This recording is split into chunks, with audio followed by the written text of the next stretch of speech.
Circle के managing partner और CIO Gurmeet Chadha जुड़े हैं। गुरमीत जी, गुड आफ्टरनून। गुरमीत जी, आज जो स्टेप्स आए, चाहे वो FII टैक्सेशन पर आया G6 पर, या फिर जो NRI और PIO इक्विटी इन्वेस्टमेंट्स के लिए आया, उसकी वजह से जो डॉलर रुपए में आज शानदार रिकवरी आई है, पहले तो उसको समझाएं हमारे व्यूअर्स के लिए, वो कितना इंपॉर्टेंट है और उस पर आपकी रिएक्शन क्या होगी? अनुज, आई थिंक बहुत ही सिग्निफिकेंट चेंजेस हुए हैं आज पॉलिसी में। RBI और गवर्नमेंट के सिंक्रोनाइज एक्शन है। सिंपल टर्म्स में भारत 2025 में ग्लोबल बॉन्ड इंडेक्स में इंक्लूड हुआ था। उसमें दो रूट हैं, जनरल रूट है, फार है, फुली एक्सेसिबल रूट जिसे हम बोलते हैं। एक तो उसमें जो 20 बिलियन के आसपास हमें आया है 2025 से, उसमें से करीबन 12-13 फार रूट से है और $7-8 बिलियन जनरल रूट से है। अवेलेबल लिमिट के हिसाब से ये बहुत कम है, 6-7-8% ही आया है। तो FI से आउटफ्लो नहीं हुआ है डेट का इतना, बट इनफ्लो जो होना चाहिए था नहीं हुआ है। तो उसका एक की इरिटेंट था विद होल्डिंग टैक्स। वो पहले 5% होता था, हमने उसको 20% कर दिया था। उसको बिल्कुल ही जीरो कर दिया है और LTCG भी हटा दी है। तो इससे आपका ग्लोबल बॉन्ड इंडेक्स में इंक्लूजन हो जाएगा और इस साल में, और इससे 15-20-25 बिलियन डॉलर के हमें डॉलर इनफ्लोज आएंगे। दूसरा, बैंक को अब RBI ने हेज करना, RBI हेज करेगा जो FCNRB डिपॉजिट्स है। FCNRB में क्या होता था, 3-3.5% का आपको फॉरवर्ड प्रीमियम लेके हेज करना पड़ता था। तो FCNR का रेट अनअट्रैक्टिव हो गया था। अब वो 3-3.5% में से कुछ पार्ट बैंक पास ऑन कर सकता है। अगर FCNR डिपॉजिट डॉलर में या यूरो में आप 5-6%, 6.5% में भी कुछ बैंक्स ऑफर कर सकते हैं।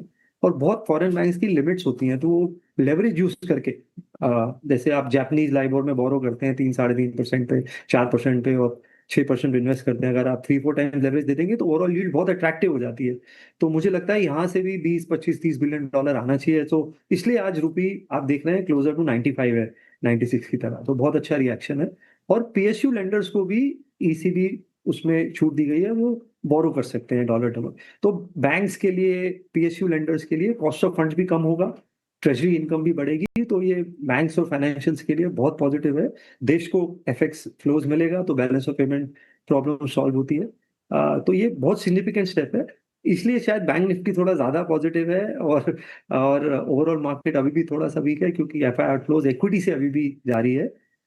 तो पर आपको ग्रेजुअली इस स्टेप के गेन्स दिखने को मिलेंगे, करेंसी मूवमेंट में भी, बॉन्ड मार्केट में भी, और उसका जो स्पिल ओवर होगा अनुज इक्विटी मार्केट में। ओके, मीनवाइल निफ्टी देखिए एक बार जरा, और सच बताऊं तो इंट्राडे चार्ट रखिएगा निफ्टी का। ये देखिए, जिस तेजी से रिकवरी आई उसी तेजी से वापस गिरा मार्केट, और अगेन कई मूव्स समझ से परे हैं। आई थिंक ये उनमें से एक है। जस्ट छोड़ दें, मतलब कुछ कर नहीं सकते इसमें शायद। गुरमीत जी, बैंक निफ्टी, तो क्या बैंक निफ्टी अब यहाँ से आउट परफॉर्म करेगा, और क्या बैंकिंग स्टॉक्स अच्छा करेंगे यहाँ से, स्पेसिफिकली SBI, इस पर क्या व्यू रहेगा? तो अनुज, बैंक निफ्टी करेगा, बट कुछ बैंक्स जिनका NR बेस बहुत अच्छा है और ECB मिक्स बेटर हो सकता है बोरिंग का, वो ज्यादा अच्छा करेंगे। जैसे ICICI बैंक का NR बेस बहुत अच्छा है, फेडरल बैंक का साउथ बेस्ड क्योंकि ब्रांच है और बहुत कंसंट्रेशन है मिडिल ईस्ट में और कुछ कंट्रीज में, वो अच्छा कर सकते हैं। थोड़ा बहुत एक्सपोजर HDFC का भी है। तो मुझे लगता है कि सिलेक्टिवली बहुत अच्छा करेंगे। और उनका लेंडिंग मिक्स भी चेंज होगा। एक जो एसेट लायबिलिटी मिसमैच का इशू आ रहा था वो सॉल्व होगा, कॉस्ट ऑफ फंड्स कम होंगे, और valuation wise bank Nifty relatively बहुत चीप है। पूरा बैंक निफ्टी 12-13 के अर्निंग मल्टीपल पे है, लेस देन 2 के प्राइस बुक पे है। आज एक्सिस बैंक ने कमेंट्री में बोला कि वो 300 बेसिस पॉइंट्स आउट परफॉर्म करेंगे क्रेडिट ग्रोथ को। मतलब बाजार की 16% क्रेडिट ग्रोथ आई है लास्ट मंथ की, तो एक्सिस बैंक प्रॉब्ली 18-19% की बात कर रहा है। तो बाजार ने रिस्पॉन्ड भी किया है। तो मुझे लगता है अनुज, बैलेंस शीट इशू नहीं है इस देश में। बैलेंस शीट कॉर्पोरेट का, बैंक का, दोनों का अच्छा है। थोड़ा सा PNL इशू है, और PNL issue is a easy problem to fix. तो ये धीरे धीरे मुझे लगता है, क्योंकि अभी FI शॉर्ट है, शॉर्ट टर्म में समझना मुश्किल है कि किस किस हिसाब से पोजिशनिंग है। बट सूनर और लेटर मार्केट इस मूव को रिस्पॉन्ड करेगा, और मुझे लगता है कि अभी सिर्फ इतने स्टेप्स नहीं है, आपको और स्टेप्स देखने को मिलेंगे। तो मैं रूल आउट नहीं करूंगा गवर्नमेंट और स्टेप्स लेगी। जो इक्विटी आउटफ्लो है, क्योंकि वो सबसे बड़ा प्रॉब्लम है, वो हम ऑलरेडी 25-30 बिलियन इस साल लूज कर चुके हैं। तो आई थिंक उसको भी एड्रेस करने के लिए कोई ना कोई स्टेप जरूर लिया जाए। वही अपेक्षित है। बट मीनवाइल अगर आप एक बार रुपया लेके आए, यस, और ये जो बात अभी तक हम कर रहे हैं इस मंच पे और जो अभी गुरमीत ने भी कही, सबसे अगर आप देखें बड़ी इंटेंशन बहुत अगर आप देखें जो थी वो थी रुपए को संभालना। Now it's almost 94.90। मेरे ख्याल से ये इस दौर की हालिया दौर की सबसे हाईएस्ट ट्रजेक्टरी है। It's 94.93 as of now. तो रुपए में एक शानदार रिकवरी है। अच्छा गुरमीत, क्योंकि हायर लेवल्स पर सेलिंग भी है, इसमें कोई राय नहीं है। इतने बड़े अगर आप देखें आज इवेंट के बाद, हालांकि ये इवेंट कुछ हद तक पहले से भी प्राइस में था। आप लोग पोजीशन कैसे हैं अपने पीएमएस में इस वक्त? आपने पिछले 20 दिन में पोस्ट अर्निंग्स क्या क्या ऐड किया? कहाँ कन्विक्शन आपका ज़्यादा बड़ा नंबर्स के बाद? तो एक क्लियर विनर जो मार्केट में ऑलरेडी दिख रहा है वो एनर्जी और पावर इक्विपमेंट स्पेस है वीरू। तो हमने पोर्टफोलियो में वारी एनर्जी ऐड किया है। एनर्जी में हमने जी वर्नोवा थोड़ा सा ऐड किया जब बीच में 2-3 दिन डिप मिला था। हमने कुछ कंडक्टर स्टॉक्स ऐड किए हैं। तो पूरा पावर इक्विपमेंट स्पेस बहुत अट्रैक्टिव लग रहा है। मैं आपको एग्जांपल देता हूँ, एचवीडीसी जो सेशन है उसकी अभी करंट रेवेन्यू 10,000 करोड़ है मान लीजिए। अपॉर्चुनिटी साइज 2 से 2.5 लाख करोड़। तो ये हम अर्निंग मल्टीपल देख के थोड़ा सा हमें लगेगा कि स्टॉक्स बहुत ऊपर गए हैं, बट अपॉर्चुनिटी साइज बहुत बड़ा है। 8-9 लाख करोड़ के कैपेक्स की बात हो रही है ट्रांसमिशन और डिस्ट्रीब्यूशन स्पेस में। सीजी पावर हमारे पास ऑलरेडी है बहुत समय से, तो वहाँ हम बेनिफिट हुए हैं। हमने एक छोटा कंपनी ऐड करी थी हिंद रेक्टिफायर, मैंने कई बार चर्चा करी, ये रेलवे के लिए ट्रांसफॉर्मर्स बना पाया। तो ये स्टॉक ने बहुत अच्छा किया। और रिसेंटली अभी हमने आजाद इंजीनियरिंग काफी ऐड किया है, जब थोड़ा सा स्टॉक में थोड़ा बहुत करेक्शन आया था, क्योंकि वो एनर्जी पे भी है, डिफेंस पे भी है। डिफेंस में अनुज के साथ कई फोरम पे चर्चा कर चुका हूँ। ये डेकेडल थीम है, आपको न्यू हाइस पे दिख रहे हैं बहुत सारे स्टॉक्स। अभी आप देखिए लॉइटरिंग एम्यूनिशन और ड्रोन का $2 बिलियन का ऑर्डर आया है। अभी मिसाइल यूनिट एक आर्मी में क्रिएट हो रहा है। हमें कम से कम 4 से 5 हजार बैलिस्टिक मिसाइल्स चाहिए। करंट इन्वेंट्री 500-600 की है। तो बहुत बड़ी अपॉर्चुनिटी है। और आप ब्रह्मोस देखिए 70% कंटेंट लोकलाइज हो गया। तो आप देखिए कितने एंसिलरीज बेनिफिट करेंगे। जैसे डेटा पैटर्न है वो फायर कंट्रोल सिस्टम बनाता है। पर मैं उसका एक एग्जांपल दे रहा हूँ, स्टॉक रिकमेंडेशन नहीं।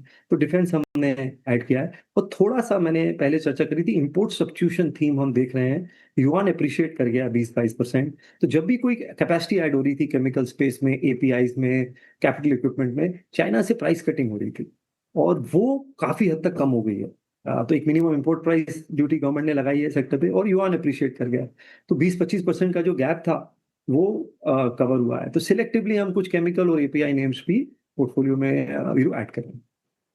ओके गुरमीत जी, गुड आफ्टरनून। इनफैक्ट मैं आपसे डिफेंस पर ही पूछने वाली थी और स्पेशली ड्रोन्स सेक्टर को ही लेकर पूछने वाली थी। अभी थोड़ी देर पहले हमने सिमसी आवाज़ के अपने दर्शकों को एक रिसर्च बताई थी ड्रोन स्टॉक्स के ऊपर। इनफैक्ट ऑपरेशन सिंदूर के दौरान जब आपसे बातचीत हो रही थी तो आपने कहा था कि अब लड़ाई सिर्फ आर्मी वाली नहीं रह गई है, टेक्नोलॉजी वाली रह गई है और ड्रोन्स में काफ़ी कुछ करना पड़ेगा भारत को, वो तो समझ में आया। लेकिन अब एक और बड़ा स्पेस, कैपिटल मार्केट स्पेस, जिस कदर टूटा है आज गुरमीत जी उस खबर के बाद, प्रॉप डेटिंग और एमटीएफ के नियम के बाद, ये तो एक्सपेक्टेड थी चीज़ें, लेकिन अब क्या आपका व्यू चेंज हुआ है मार्केट के रिएक्शन को देखकर, या फिर अभी भी इंटैक्ट है, एक बड़ी थीम रहेगी कैपिटल मार्केट स्पेस? जी, मैं ये बोलूंगा कि ड्रोन्स के साथ साथ स्पेस टेक्स भी देखिए, क्योंकि डिफेंस और स्पेस टेक का आपको कन्फ्लुएंस देखने को मिलेगा बहुत सारे पॉकेट्स में। तो स्पेस टेक्स भी देखिए डिफेंस के साथ, उसमें भी बहुत इंटरेस्टिंग प्लेज आ रहे हैं और ड्रोन अपॉर्चुनिटी अभी और बड़ी होगी। आप देखिए नागास्त्रा 1 हमने यूज किया ऑपरेशन सिंदूर में, उसकी बहुत साइप्रस और काफी कंट्रीज में काफी डिमांड है ब्रह्मोस के अलावा। और अभी इसमें नागास्त्रा 2 भी आ रहा है, आइडिया फोर्स है ही है ड्रोन स्पेस में और भी बनेगा। कैपिटल मार्केट में हमारा फोकस अभी वेल्थ मैनेजमेंट और एएमसीज में ज्यादा है, और जहाँ एन्युटी बेस्ड रेवेन्यू है। तो एएमसीज में हमने बिरला ऐड किया, एसेट मैनेजमेंट 900 के ऑर्डर लेवल्स पे। स्ट्रक्चरल टर्न अराउंड है, हरीश कृष्णन जी जब से आए हैं as a CIO. Equity mix change हो रहा है, उनका डेट ज्यादा था, अभी इक्विटी मिक्स इंप्रूव हो रहा है। एसआईएफ लॉन्च हो रहे हैं, कमोडिटी ईटीएफ्स में फ्लोज अच्छा है।